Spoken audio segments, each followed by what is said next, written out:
पत्रात आपलं स्वागत आहे। नमस्कार, मी सौरभ बाळकृष्ण आदाटे, उपाधीक्षक राज्य उत्पादन शुल्क विभाग सोलापूर। 28 मे रोजी पुणे येथे घडलेल्या मिथेनॉल मिश्रित विषारी दारूच्या पार्श्वभूमीवर राज्य उत्पादन शुल्क विभाग सोलापूर यांनी अवैध दारू निर्मिती विक्री याच्या विरोधात मोहीम तीव्र स्वरूपाची केलेली आहे।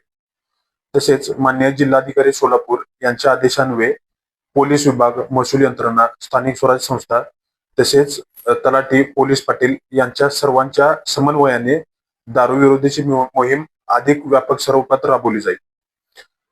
29 मे ते 2 जूनच्या दरम्यान सुमारे 72 गुन्हे नोंदवून 58 आरोपींवर कारवाई करण्यात आलेली आहे। त्या अनुषंगाने एकूण जवळपास 45,000 लिटरचे रसायन जप्त केलेले आहे। त्यासोबत 3,715 लिटरचे हातभट्टी दारू ही जप्त केलेली आहे आणि असा एकूण 25 लाखाचा मुद्देमाल जप्त केलेला आहे।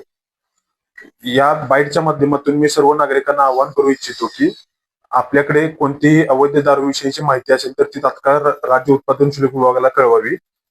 बातमी देणाऱ्याचे नाव गुपित ठेवले जाईल आणि अवैध दारू निर्मिती आणि विक्री संबंधित शून्य सहनशीलतेचे धोरण अवलंबले जाणार आहे।